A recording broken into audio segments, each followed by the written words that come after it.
حضرت محمد بن ابو بکر رضی اللہ تعالیٰ عنہ فرماتے ہیں، کہتے ہیں کہ میں حضور کے ساتھ ایک جنگ پہ گیا تو واپس ہم آ رہے تھے تو اس جنگ میں بڑی فتح ہوئی. 5واں حصہ مال غنیمت کا ہم نے سرکار کی بارگاہ میں نذرانہ پیش کیا تو 80 اونٹ حضور کے حصے میں بھی آئے، اتنا نفع ملا. واپس آ رہے تھے تو ایک جگہ شام کا وقت ہو گیا، کچھ علاقہ اچھا ملا تو حضور نے فرمایا سفر آگے نہ کرو، یہیں پڑاؤ کر لو، پتہ نہیں آگے جا کے کوئی ایسی اچھی جگہ میسر آئے نہ آئے. حالانکہ حضور سارا کچھ جانتے ہیں، پر تعلیم امت کے لیے فرمایا یہی. کہتے خیمے لگ گئے، رک گئے، ایک ایک خیمے میں 2-2 4-4 آدمی. فرماتے میرے خیمے میں حضرت محمد بن ابو بکر جناب ابو بکر کے صاحبزادے تو میرے خیمے میں جو صحابی تھے نا وہ بڑے موٹے تازے تھے، بڑے وجود ان کا بسطۃ فی العلم والجسم، موٹے تگڑے. مغرب کی نماز پڑھنے ہم حضور علیہ الصلوۃ والسلام کی بارگاہ عالی مرتبت میں حاضر ہوئے، حضور کے پیچھے نماز پڑھی اقتداء میں. کہتے نماز مکمل کر کے نا تو صحابی کا دل کیا میں دست بوسی کروں. اس زمانے میں لوگ لکڑی کے جوتے پہنتے تھے، کھڑاؤں کہا جاتا تھا. حضور کے قدمین شریفین پر نالین مقدس نہیں تھے اور حضور کا وجود نا بڑا نازک تھا. صحابہ کہتے ہیں جب دست مبارک میں ہاتھ ملاتے تھے تو حضور کا دست مبارک کستوری سے زیادہ خوشبو والا ہوتا اور برف سے زیادہ ٹھنڈا ہوتا.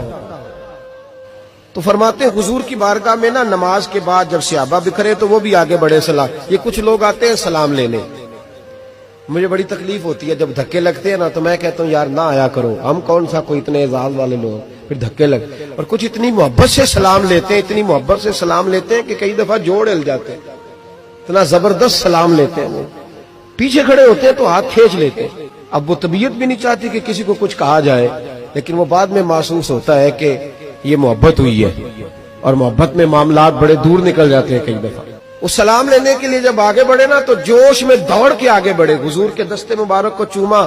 لکڑی کے جوتے پہنے تھے، حضور کے قدم مبارک پہ جوتا نہیں تھا. انہوں نے اپنے پیر سے حضور کا پیر دبا دیا. تو جو ہے میری بات پر، یہ باٹا کے جوتے پہننے والا جب کسی کا پیر دباتا ہے نا اور بندہ بھی تگڑا ہو تو ایک دفعہ سمجھ آتی ہے کہ کسی نے پیر دبایا ہے. تو محبوب کے دستے مبارک میں چھڑی رہتی تھی، سنت مبارکہ ہے چھڑی رکھنا، عصا مبارک. جب اس صحابی نے پیر دبایا نا تو نبی پاک اب وہ چھوڑ بھی نہیں رہے، دیر ہو گئی، پیر پہ پیر رکھ کے کھڑے. تو تکلیف محسوس کی، سرکار نے تو چھڑی پیٹ میں چبھائی، فرمایا یار میرا پیر تو چھوڑ دے. اب وہ پیچھے ہٹے تو بڑے پریشان ہوئے کہ یہ مجھ سے کیا ہو گیا، کانپنے لگے، رونے لگے. حضور نے فرمایا کوئی بات نہیں جاؤ. صحابہ نے بھی ذرا گھور کے دیکھا، محبوب نیچے بیٹھ گئے، اپنا قدم مبارک دبایا. حضرت محمد بن ابو بکر کہتے ہیں ہم اپنے خیمے میں ہم لوگ چلے گئے. عشاء کی نماز بھی حضور کے پیچھے پڑی، پر وہ صحابی ساری رات سو نہیں سکے. یار یہ مجھ سے کیا ہو گیا، گرا جو ان کی نگاہ سے وہ سنبھل نہیں سکتا. میں نے حضور کو تکلیف دی، محبوب کو تکلیف دی. کہتے وہ تڑپنے لگے، رونے لگے.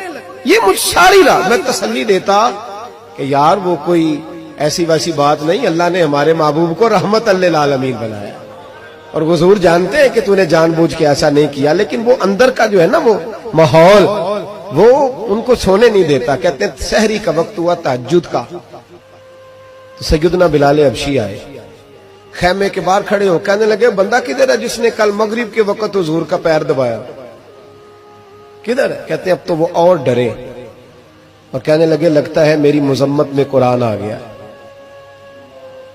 محبوب کی غیر ارادی بے ادبی بھی اللہ کو پسند نہیں.